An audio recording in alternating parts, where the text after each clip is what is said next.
My family used me for years and tried to crash my wedding. But that day, I made them watch the life they'll never control or enter again. If someone ever asked me, Amelia, when did you realize you were the extra in your own family? I wouldn't answer right away. How could a 6-year-old child possibly understand what it feels like to be replaced? But I remember the day everything changed. It was the day my younger brother, Andrew, was born. Before Andrew came along, my childhood in Seattle was filled with peaceful moments. Every night, my dad would read me Grimm's fairy tales, while my mom gently braided my hair, telling stories about big, soaring dreams. I used to be the little girl riding on my father's shoulders every weekend to Alki Beach, where we'd collect shiny seashells together. The drawings I made, even if they were nothing more than messy preschool scribbles, were proudly displayed on our fridge like priceless treasures. Then Andrew was born, and my world slowly faded into the background. Avery. I remember my 7th birthday vividly. For months, I had been wishing for a red bicycle, a small one, just enough for me to ride around the neighborhood, feeling the cool summer breeze through my hair. I plastered pictures of that bike everywhere, on my bedroom door, my desk, even slipped one into my mom's wallet, a child's version of begging. When my birthday came, I eagerly unwrapped every gift, but all I found were dresses and beginner reading books. When I quietly asked my mom about the bike, she smiled and said gently, "Bicycles are expensive, honey. You don't need one yet. Walking is good for you." I said nothing. But just 3 weeks later, my parents surprised Andrew with a brand new blue tricycle.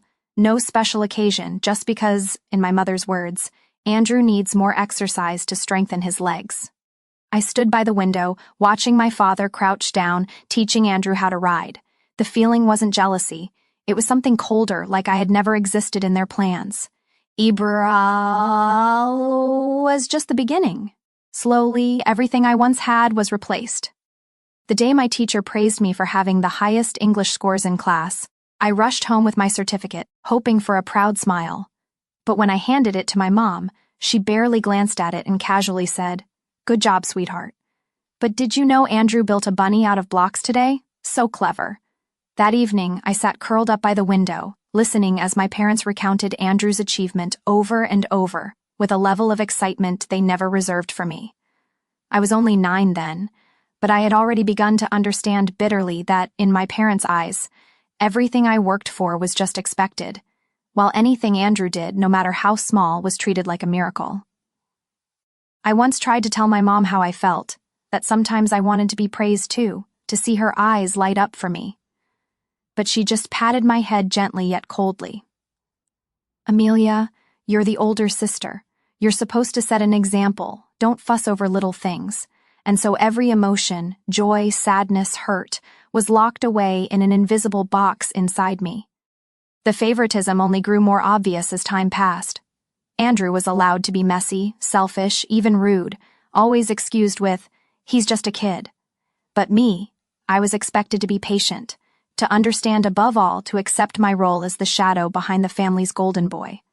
Back then, I wasn't strong enough to fight back, but deep inside, a part of me had already started to go numb, and that was only the prelude to everything that would come next. At 14, I earned my first paycheck from a part-time job at a small bookstore on the corner of Fremont Avenue, just a 15-minute walk from home. The job wasn't glamorous, but to me, it felt like a ticket out of Andrew's suffocating shadow. Every afternoon after school, I carefully stacked books, dusted shelves, and labeled new magazines. That small taste of independence made me feel worthy. I dreamed of saving enough to buy a camera I desperately wanted, or maybe just a good pair of headphones, without having to ask for permission. But that dream crumbled after just 3 weeks.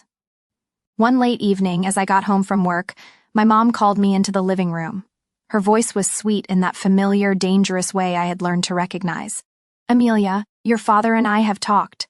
It's good that you're earning money, but as the older sister, you should learn to share with your brother. Andrew wants to take swimming lessons at the community center, but the fees are quite high. Starting this month, you'll give him half of your wages, all right?" Abrshi. I stood there speechless. "Swimming lessons?" I kept my voice steady. "I can help watch Andrew after school. I can even teach him at the public pool for free. But that money is from my work, Mom." Mom tilted her head, her gaze sharpening. "Amelia, don't be selfish. You should be proud to support your brother. If you keep holding on to this narrow mindset, you'll never learn what it means to sacrifice.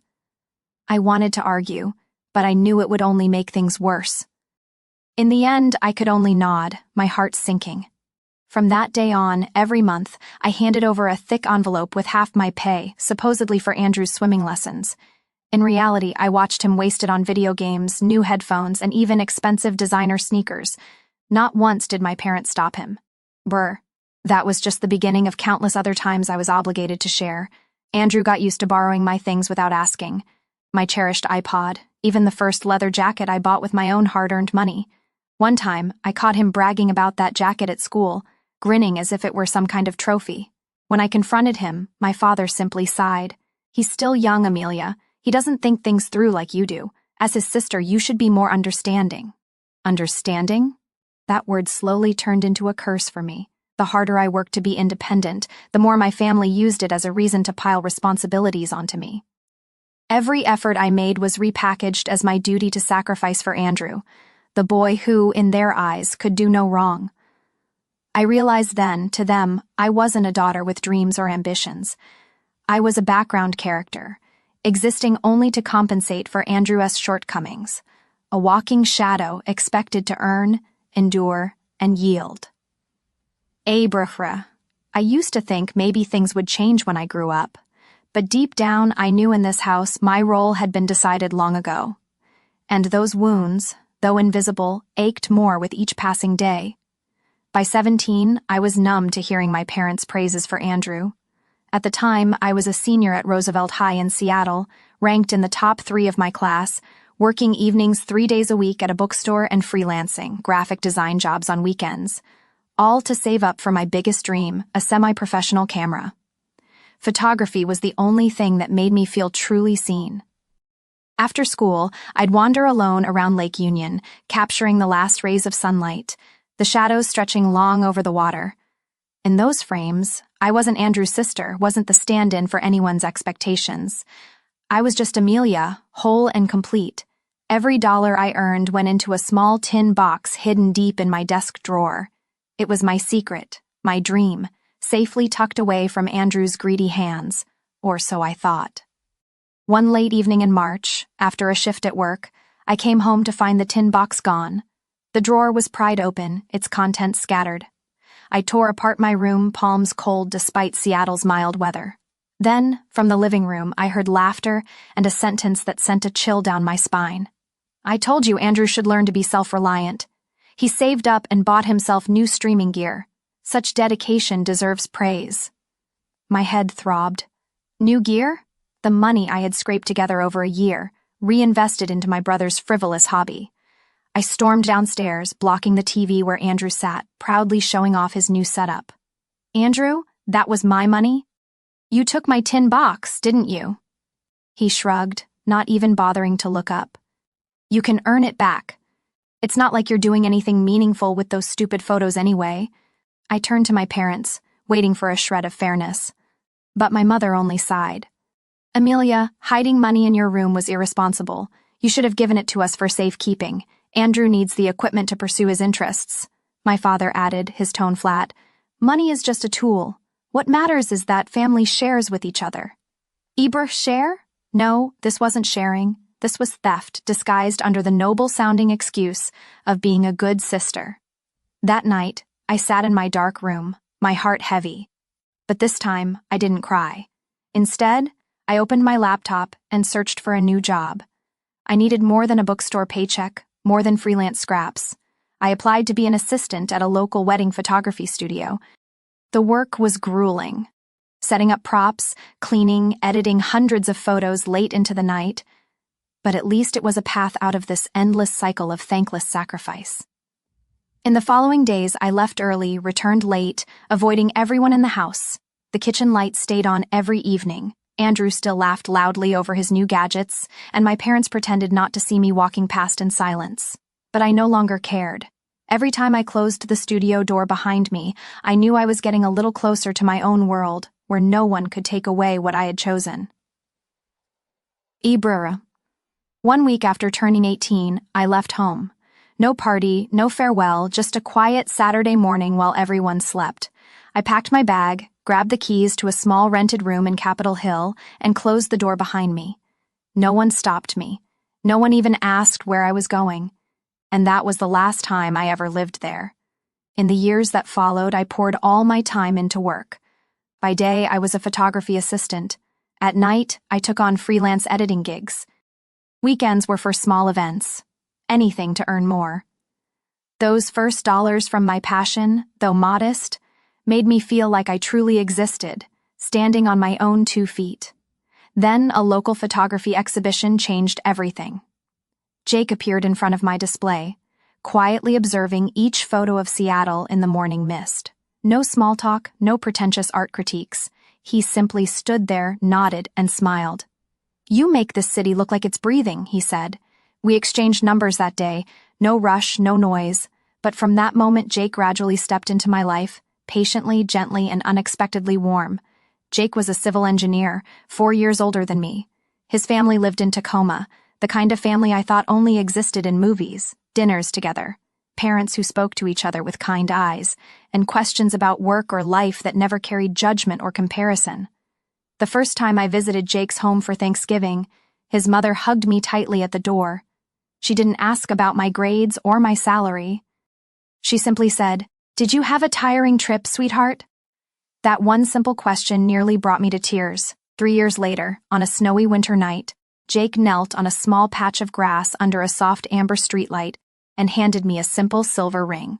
"Malia, I don't want you to just stand behind the camera. I want you to walk through life with me in every real frame." I nodded, no hesitation, but happiness, as always, never came easily to me. News of our wedding quickly reached my old family.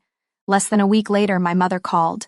This time, there was no fake sweetness. She got straight to the point. "If you plan on abandoning your family on such an important day, I'll have to reconsider the inheritance. Andrew will be named the primary heir." I scoffed. Inheritance? An old house still under a mortgage? A car my father was still paying off?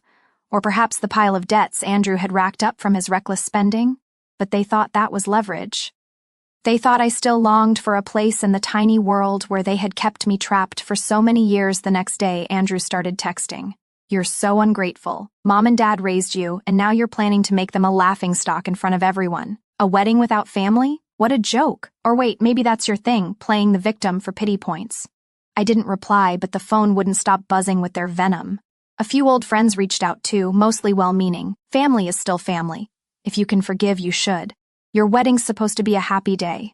Don't let stubbornness become regret. I understood. They hadn't lived in that house. They had no idea what it felt like to be worn down piece by piece. Jake sat beside me through those nights, quietly holding my hand. "We'll only invite those who truly love you," he said, as if it were the most obvious truth in the world.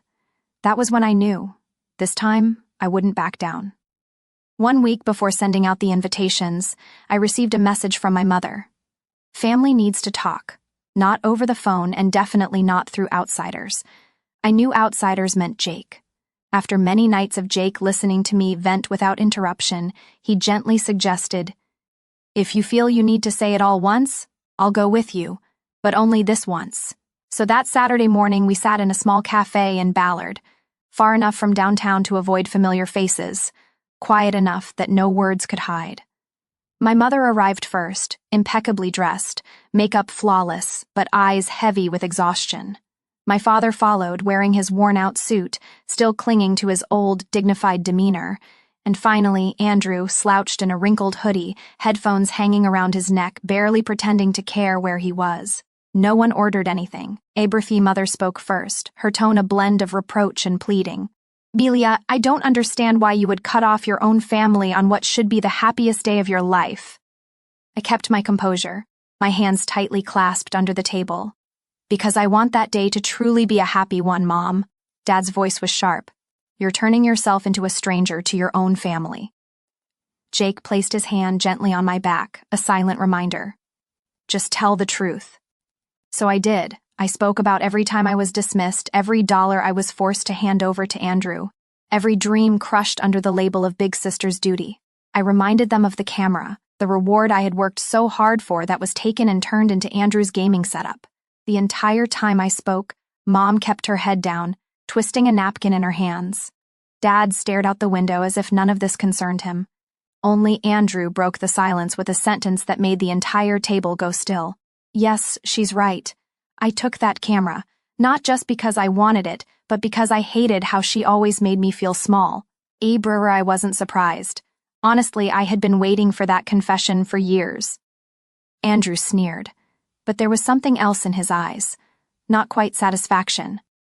You think being top of the class, handling everything yourself makes you so great? You have no idea what it feels like to always be compared, to always fall short. Everything comes easier for you. Mom hurried to interrupt, her tone suddenly soft. Andrew is still young, he's just confused. Confused? Andrew was 24, and I was far too familiar with how this family disguised every fault as mere confusion. I stood up, dragging a heavy silence with me. But then, unexpectedly, Dad spoke. If it's just about money, your mother and I are willing to cover all the wedding expenses. Consider it an apology. Jake gave my shoulder a gentle squeeze. I took a deep breath, meeting Dad's eyes. My wedding isn't something to be bought in exchange for silence, Dad. I don't need anyone's money but my own. Andrew shot up, his chair slamming against the floor. Fine. Keep hiding in your little bubble of independence. By the time you realize family is what really matters, it'll be too late. His words didn't hurt anymore. If anything, they made my resolve clearer than ever. We left the cafe, walking away from people who used to call themselves family and from a simple truth.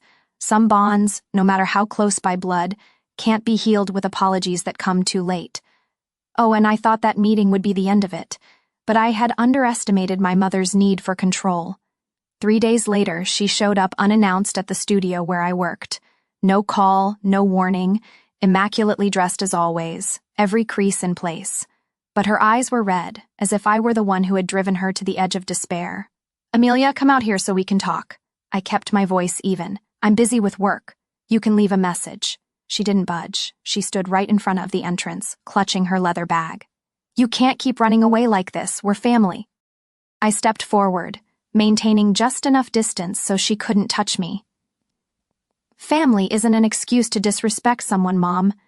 The studio staff began to notice, pretending to stay focused, but their glances were obvious. My manager shot me a concerned look. I knew I had to put an end to this. You should leave. If you don't, I'll have to call security. For the first time in my life, I saw my mother actually step back. She turned away, visibly shaken, but I knew this wasn't over. That night, my phone exploded with calls from relatives, my aunt, my father's sister, even a distant cousin from New Jersey, each with their own advice. Don't do something you'll regret when you're older. She's still your mother. Families fight, but a wedding should have everyone there. And Andrew, he sent me a voice recording. I made a bet with my friends, wondering if you'd actually dare have that wedding without Mom and Dad. Can't wait to see who'll show up to celebrate with you for real. I didn't respond, but Jake did. He sent me a simple message. Tomorrow, we're changing every password for the wedding services, and we're hiring security for the big day. We began tightening every step of the preparations. The guest list was thoroughly reviewed, and every vendor was instructed to confirm any requests directly with me or Jake before making changes. I knew too well. My parents wouldn't accept being left out, and I was right. A week later, the banquet manager called me, sounding confused. Miss Amelia, someone claiming to be your father just requested to change the seating chart.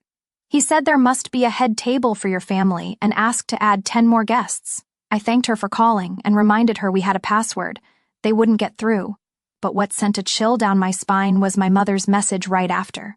If you want everyone to see you as an ungrateful daughter, I'll make sure you succeed. I didn't reply. I didn't cry either. Instead, Jake and I arranged for an additional layer of security at the wedding. We didn't discuss it much, but the way he looked at me, steady, calm, was enough to remind me I wasn't facing them alone anymore. Some close friends expressed concern. They're doing this because they care about you, Amelia. Don't be too harsh. I stayed silent. There are things outsiders will never understand, and they don't need to. With 5 days left until the wedding, every morning I woke up to new messages from Andrew, a mix of mockery, insults, and bossy demands. My parents had switched to emails, attaching old family photos, as if those images could patch up the years of damage. But all I felt was relief. For the first time, I was living for myself. 3 days before the wedding, I got a call from Madison, an old high school friend I hadn't spoken to in years. "Malia, there's something I'm not sure if I should bring up, but lately I've seen some posts about you on Facebook. Are you okay?" I frowned. "What do you mean?" Madison hesitated. "They're saying you're having a mental breakdown, overwhelmed with wedding stress, acting irrational, that your family's so worried, but you've cut them off." I didn't need to ask who they were. I opened Facebook. I had unfollowed most of my family long ago, but when I checked my mother's account, the posts appeared immediately. As parents, the most painful thing isn't being rejected by your own child, but watching them spiral out of control and being powerless to help. Praying Amelia finds herself again before it's too late. Beneath were hundreds of sympathetic comments, shares, words of encouragement, all directed at them. No one asked why I had chosen silence. Bruh. At that moment, Jake walked in, phone in hand. His expression was calm but firm. "Andrew just called the church venue, claimed to be my brother, trying to add 30 seats for your extended family." I froze. Fortunately, the staff there knew better. They checked with me first. Jake sat next to me, opened his laptop, and started reviewing every vendor account. "We need to be ready for the worst. If they're bold enough to impersonate me, they won't hesitate to show up and cause a scene." That night, we held an emergency meeting with the security team. The wedding was initially planned with standard security, but after everything, I knew my parents wouldn't quietly stand aside. We upgraded the entire plan, QR code check-in for every guest, internal security covering each section, and a rapid response team on standby for any unexpected disruptions. I didn't want my wedding to become a battlefield, but I also wouldn't allow anyone to ruin it. The next morning, I received an anonymous email. Subject: Family is forever. The message was brief. "Who do you think you are to deny the very people who gave you this life? It would be such a shame if your wedding became the talk of the town because of your blatant ungratefulness." Attached was a photo of Jake and me at a wedding dress fitting, clearly taken from a distance without our knowledge. Chilling. I immediately forwarded the email to Jake. He simply replied, "I'm handling it." That afternoon, Jake's lawyer got in touch. Papers were already prepared to request a restraining order should my family engage in any harassment on the wedding day. Any sign of trespassing, disruption, or defamation would trigger immediate legal action. Jake didn't say much, but every action he took made me feel safer than any words of comfort ever could. The night before the wedding, I sat on the balcony watching Seattle bathe in cold yellow lights. The city remained loud, but I was all too familiar with the silence from my family. No congratulations, no messages asking how I was. Instead, the same old blame, "She's bringing this on herself." "Your poor parents, suffering because of her stubbornness." I read them but didn't react. Explanations wouldn't change anything. People believe what they want to believe. Ibraha wedding day? Seattle was neither blazing hot nor pouring rain. A rare, gentle kind of weather, as if it had chosen to side with me. The garden venue outside the city gleamed with fresh greenery, adorned with pure white ribbons. I stepped out of the car, gently holding my wedding dress, my heart surprisingly calm. Jake had arrived early to oversee everything. His friends and family were all there, their faces glowing with joy. For the first time in my life, I didn't have to handle every detail alone. As I smiled, the head of security approached with a serious expression. "Miss Amelia, they've arrived." I didn't need to ask who. My parents and Andrew stood at the main gate, dressed formally as if they had been invited. Dad wore his old suit from my uncle's wedding last year. Mom donned her usual special occasion teal silk dress. Andrew was different. Hoodie, backward cap, radiating his typical defiance. They spoke to security, my mother's sharp voice slicing through the air. I heard every word from a distance. "We are the bride's family. No one has the right to keep us out." The security manager looked at me, waiting for instructions. Jake stood beside me, unwavering. "It's your call, Amelia. Just remember, today is your day, not theirs." Abraham nodded. "Stick to the plan. They're not on the list. No entry." The security team executed flawlessly. Dad tried intimidation. Mom switched to theatrics, raising her voice to draw attention, while Andrew stood back, arms crossed, throwing snide remarks loud enough for passers-by to hear. "Look at her. earns a little money and suddenly forgets who she is, but this time, their judgments, insults, and stares no longer touched me. They were outside. I was standing in my own moment. I turned away from the gate, walking straight into the venue. The string quartet began to play. I walked down the aisle covered in white petals, each step lighter than the last.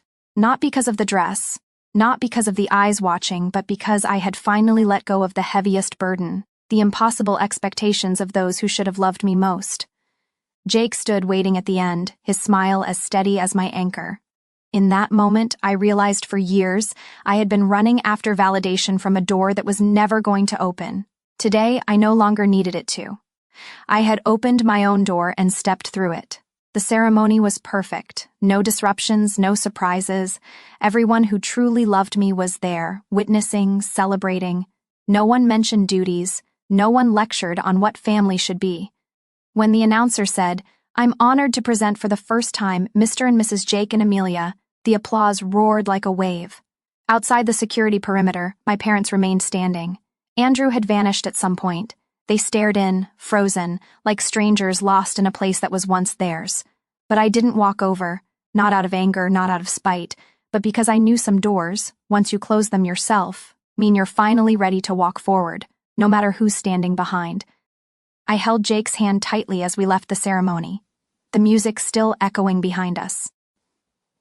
That evening, after the wedding, Jake and I sat together on the rooftop of a small hotel in Bainbridge Island. From there, we could see the twinkling lights of Seattle in the distance, but this time, they no longer made me feel alone. Jake's family gathered downstairs, still laughing and chatting. They weren't flashy, not loud, but every glance, every gentle gesture made me understand what a real family felt like. No one asked about my parents. No one questioned why the bride's family wasn't there, and I was grateful for that. Just when I thought things were settling down, my phone buzzed. An email from Andrew. Subject, better late than never. I read it slowly, without rushing. Amelia, I know I have no right to ask for your forgiveness. I also understand why you did what you did today. These past weeks, I've been thinking a lot about what I've done to you, about that camera, about the things I said just to feel less pathetic myself. I've signed up for therapy. Maybe you won't believe it, but for the first time, I want to do something on my own without hiding behind Mom and Dad. I don't expect you to reply. I just want you to know, standing outside that fence today, I finally understood what it feels like to be left out of your own life. A. Brooke. I closed my phone and set it down. Jake looked at me, didn't ask anything, just quietly held my hand. This time, I didn't feel angry, but I didn't feel relieved either. What remained was clarity. Some apologies come late, not because people don't know they're wrong, but because they never had the courage to admit it when it still mattered. I opened my phone and blocked Andrew, then Mom, and finally Dad. No more emails, no more texts, no more midnight calls filled with scolding or begging. Strangely, pressing block felt lighter than I'd ever imagined. It wasn't an act of angry severance. It was liberation. I no longer resented them, but I would no longer allow them to have a say in my life. Ibrahim. The next morning, Jake and I left the city. No fanfare, dramatic goodbyes. We went to a small coastal town in Oregon where no one knew my story, where people simply smiled at each other on the streets, asking about life in small, gentle conversations. During morning walks along the beach, Jake held my hand tightly. We talked about little things, a newly opened cafe, a stray dog the whole town was helping, planting more lavender on the balcony of our upcoming apartment. No more heavy questions about fulfilling duties. No more reminders of years spent being a backdrop for blind favoritism. I was living the first days of a new chapter, light and peaceful. When we returned to Seattle, I cleared out every photo, file, and link that kept me tied to my parents, not to deny my roots, but to stop letting the past dictate my present. Jake watched as I finished packing everything away, smiling as he said, finally making space for the things you truly want to keep. He was right. That wedding wasn't just a celebration, it was a boundary. I'll never let something happen to him anymore once and for all. Our flight to Santorini took off on a bright summer morning. Jake held my hand as the plane lifted from the ground, his eyes gleaming with that familiar excitement. I leaned my head on his shoulder, feeling his steady, calm breathing, a feeling I had once thought would never be mine. We didn't choose Greece because of picture-perfect tourist ads. We chose it for a simple reason. I wanted to stand on a cliff looking down at the Aegean Sea, where no one knew me as Amelia, anything, where no one cared I had once been Andrew's sister or labeled the ungrateful daughter. I wanted to start from zero, at least for 2 weeks. Ibroca Santorini welcomed us with warm sunlight and a salty sea breeze. White houses perched along steep hillsides, winding cobblestone streets leading to small cafes where locals sipped espresso slowly, unfazed by the constant stream of tourists. I realized I was breathing easier. No more notifications from my old family. No more unsolicited advice from people who never stood in my shoes. No more prying eyes or half-hearted questions about responsibility and duty. And that was enough. On the third afternoon in Santorini, Jake took me to a small seaside taverna. We sat beneath a trellis of bougainvillea, facing the endless blue of the sea. He held my hand, gentle yet firm. I know you're not one to talk much about feelings, but today I want you to hold on to this moment. Not for me, for yourself. I looked at him, not answering right away. There were too many things I wanted to say, but in the end, I just exhaled slowly. I used to think happiness meant making everyone else happy, working hard enough, being good enough, being proper enough to be recognized. I paused, squeezing his hand. But it turns out happiness comes from knowing how to say no to people who don't know how to value you. Jake didn't say a word, but the smile in his eyes told me he understood. The following days were quiet. We slept in, ate late breakfasts, wandered narrow alleys, snapped a few unedited photos, laughed at small, silly things. In the evenings, we sat on the balcony, watching the sunset sink slowly, as if the world wasn't in a hurry to be anywhere else. For the first time in my life, I was living without needing to prove anything to anyone. When the honeymoon ended, we returned to Seattle. Life didn't suddenly turn into a fairy tale, work was still busy, bills still arrived. But the difference was, this time, I knew how to draw boundaries for myself. My old family could no longer touch my life. I no longer checked emails hoping for a genuine apology. I no longer clung to the hope that one day they would see my worth. I didn't need to pretend to be strong when people preached. Blood ties never turn away from each other. I simply lived my life. My studio started getting more projects. Young couples came to me, not because of any big reputation, but because they trusted how I saw the world. Authentic, no frills. Jake remained my quiet, steady partner. We weren't the perfect Instagram couple, but with every passing day, I became more certain I had chosen the right person. One late afternoon, while tidying up my workspace, I stumbled upon my old camera. Not the one Andrew had taken, but the one I later bought with my own hard-earned money. I touched it and smiled. No anger, no regret, just pride. Pride for surviving those uncertain days without losing myself. Pride for having the courage to let go of what no longer deserved to stay. And most of all, pride for finally learning how to protect my happiness firmly and quietly. The Amelia of today was finally living as her true self. Amelia's story isn't just about a wedding without her biological family. It's the coming-of-age journey that many people face in real life. Boundaries are not about cutting people off with hatred. They're about protecting your own peace and self-worth. Not everyone knows how to love properly, but everyone has the right to choose who will walk with them on the important roads of life. Just like Amelia, sometimes happiness begins when you dare to say no to the things that have held you back for too long.